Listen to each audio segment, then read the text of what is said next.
Me da mucho gusto y agradezco muchísimo que en esta tarde Ofelia Pastrana, física, transgénero, feminista, LGBT, activista, nos tome la comunicación. Ofelia, buenas tardes, ¿cómo estás? Muchas gracias. No más por aclarar, mujer, por dejarlo en dicho también, gran parte importante de quién soy. Me gusta nomás dejar eso en claro, que no se entienda que ser una persona transgénero implica que uno ya no está en una categoría diferente de género. Qué bonito estar acá. Me gusta que lo aclares porque de entrada asumo que nos falta mucho como sociedad y yo en lo personal, conocer más del lenguaje y sobre todo conducirnos adecuadamente para referirnos a, pues a las personas que de alguna u otra manera por decirlo de alguna forma y con todo respeto, deciden hacer su vida como les place. Y partimos de ese principio de respeto para agradecer a Ofelia el hecho que tengamos esta comunicación. Y de entrada, se habla mucho de la exclusión o se solicita que se incluya a las personas. Pero Nomás por aclarar un poquito ese punto, más bien no se habla de la exclusión. Y de paso también quisiera también dejar en dicho, yo creo que todas las personas estamos buscando hacer lo que queremos, ¿no? No siento que exista mucha ciencia en que si yo soy mujer se me trato de mujer, tanto como tu pleca dice periodista. Pues yo te doy respeto como periodista. Me explico. No ando preguntando disculpas, que no sé cómo hablar con periodistas, pero dejando eso de lado, normalmente cuando se habla de la diversidad se habla del rubro de la inclusión que hay que hacer. Y últimamente he estado platicando bastante acerca de cómo también tenemos que hablar bastante de la exclusión, porque cuando se habla de la gente de la diversidad, pues se habla de cómo no la estamos pasando bien. Y es verdad, hay muchas complicaciones. La expectativa de vida si eres una mujer como yo en México es de 35 años. sí. Esto es, en fin, y por lo general, cuando se habla en los medios de personas como yo, entonces se cuenta o se explica de que, pues, que hay que hacer más esfuerzos de inclusión y por favor háganlos. Contraten a gente LGBT, contraten a gente de otros estados, contraten a gente mayor, menor, contraten a gente diversa. Pero el tema es que rara vez se levanta en los medios la exclusión. A veces en los medios, por ejemplo, existen estas historias de esta persona, no sé, este chavo bisexual que salió del closet y ahora está emprendiendo y qué bueno su emprendimiento.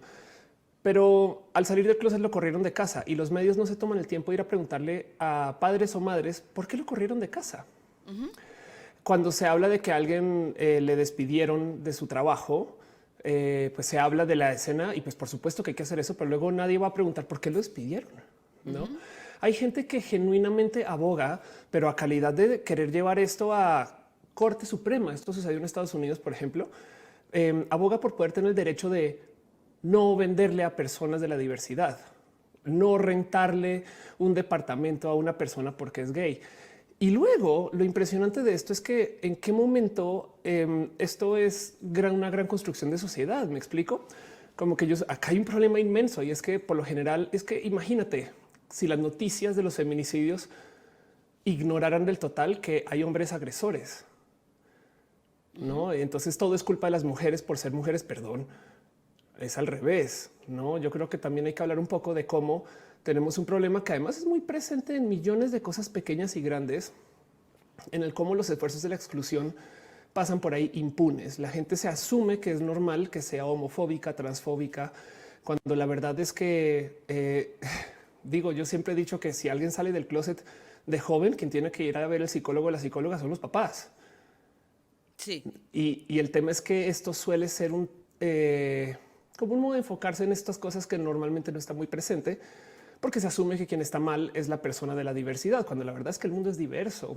A ver, dentro de todo y todo, si lo piensas, hay gente LGBT desde antes que existiera la iglesia. Me explico. Sí. Esto es viejo, es parte de nuestra naturaleza, es parte de la experiencia humana.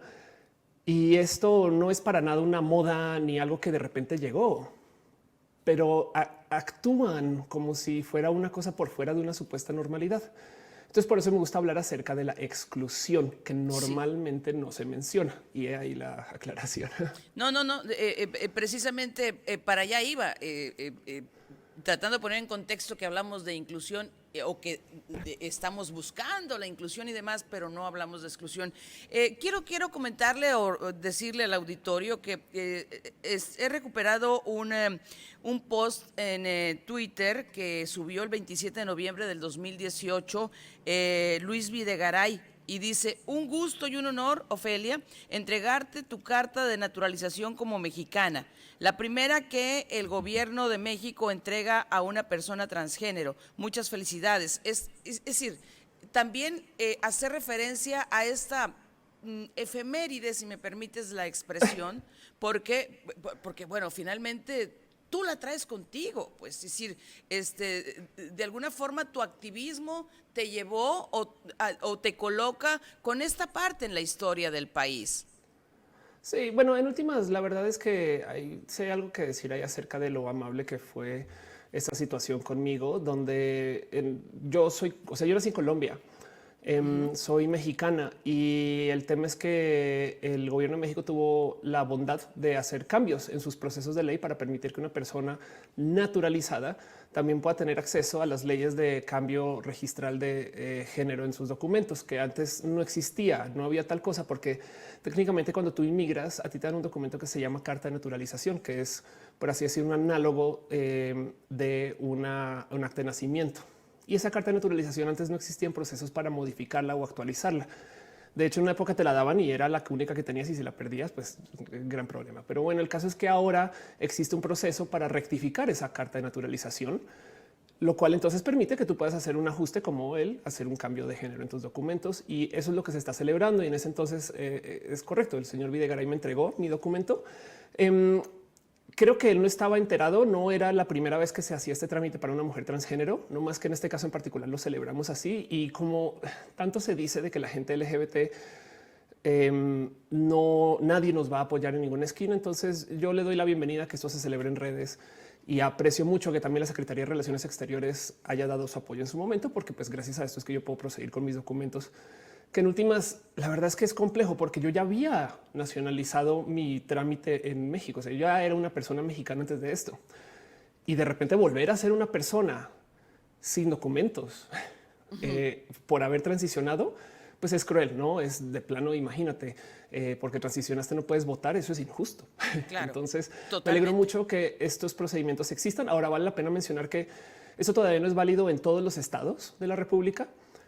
Muy pocos han avalado también los trámites de reasignación sexogenérica en documentos. Hay muchos que sí, pero pues hay lugares donde si tú transicionas, el gobierno todavía va a decir: lo siento, pero es que no tenemos el trámite aquí. Y vale la pena también hablar un poquito de cómo, qué ganan, ¿no?, con detener los valores de la identidad de la gente solamente porque piensan que algo no sucede, cuando claramente ahí están las estadísticas de que sí, ¿no?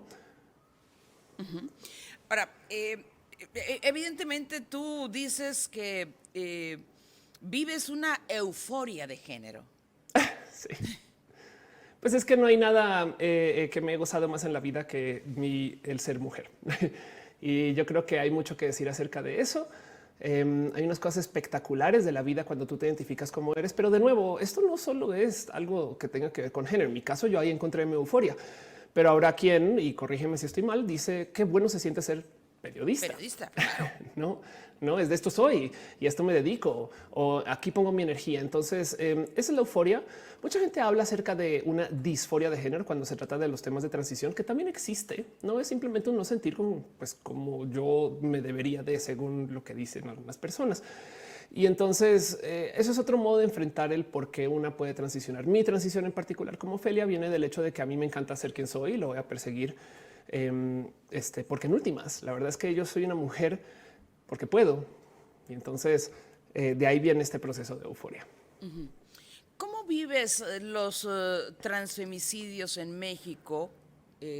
Ya hablábamos al principio de la alta cifra o de la esperanza de vida que se tiene Claro. por parte de ese grupo. Entonces, la estadística, que es una estadística poco comprobada, es que la gente transgénero en Latinoamérica tenemos expectativa de vida de 35 años. Esto no se ha medido muy bien porque no se sabe bien cuánta gente transgénero hay. Lo que sí está mejor medido es el hecho de que si tú eres una persona transgénero, estás al doble de riesgo de muerte joven que una persona que no es transgénero. Y esto se ha comprobado en varios países, México incluido, pero aún así todavía tenemos un problema de que no sabemos bien cuánta gente es trans y cuánta gente no lo es. De todos modos, como sea, qué rabia que dan los feminicidios en general. México es un país que tiene una situación de violencia impune y que a donde sea que escuches, a ver, yo soy influencer y de los modos más tristes ya perdí la cuenta de los justicia para que ponemos en Twitter. Ya no recuerdo quién es cuál. A veces publico alertas Amber y digo, esta no la había publicado ya y resulta que no. Y es por la cantidad de mujeres que te enteras semana con semana que están desaparecidas, muertas, que no se investigan. Y pues por supuesto que ahí también hay una cantidad ridícula de mujeres transgénero. Vale la pena también decir que en los estados o en los lugares donde no se nos respeta nuestra identidad, para rematar ni siquiera nos ponen ahí. Entonces es bien difícil saber exactamente qué está pasando. Lo que sí, de todos modos, como te digo, este es el enfoque que ya conocemos, sabemos que es injusto. Yo siento que en vez de hablar, que también hay que hablarlo, me explico, o sea, no estoy negando, no hablemos de esto, pero también estoy diciendo, también creo que tenemos que levantar la voz de qué pasa con la gente transfóbica, qué pasa con la gente que no cree que alguien puede ser quien es, qué pasa con la gente que odia a las mujeres, qué pasa con por qué no estamos persiguiendo más activamente a los hombres misóginos, ¿no? Siento que nos enfocamos mucho en decir la vida es difícil cuando eres mujer. Sí, sí es difícil, no lo estoy negando, pero es difícil por un motivo, porque hay gente que se encarga de hacerte la vida difícil. Sí.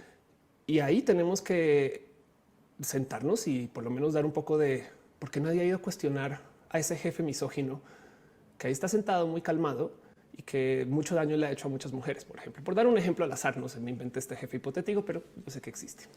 Sí, sí, totalmente de acuerdo. Y de alguna manera has respondido la pregunta o el tema con el que me gustaría cerrar esta primera charla, que yo espero no sea la última. ¿Qué tenemos que hacer? ¿Qué nos falta hacer? Desde la familia, desde la escuela, desde el aspecto legislativo. ¿Qué tenemos que hacer? Ese es como preguntarte yo a ti cómo solucionamos los feminicidios. Es multifactorial. La verdad es que sí necesitamos mejor defensa por parte de gobierno, sí necesitamos que se deje de culpar a las víctimas, sí necesitamos que desde familia, sabes que se necesita que se aprecie la diversidad. ¿Por qué la gente se pone violenta cuando se entera que alguien es de otro país? ¿Por qué la gente odia a alguien por su color de piel? Porque, sabes, hay tanto que decir ahí. Yo doy conferencias de este tema y hay una anécdota que cuento como para hacer una analogía de por lo menos desde lejos lo que significa esto. Y es una historia que sucede con Bill Gates, que viaja a Arabia Saudita en el 2008. Y entonces presenta una conferencia, la audiencia está segregada, hombres de un lado, mujeres del otro. Las mujeres no pueden hablar. Hay una partición física y al final un hombre levanta la mano y le dice, señor Gates, ¿cree usted que Arabia Saudita va a salir adelante como un país potencia en los próximos años? Y él se voltea y le dice, siempre y cuando le sigan diciendo a la mitad de la población que no sean parte de la actividad, que son menos, ni a la cima van a llegar. Entonces, dejando de lado las injusticias, la violencia y todas estas cosas que por supuesto que urge enfrentar y solucionar porque no deberían de suceder en el primer lugar, la mera cultura de excluir a las mujeres.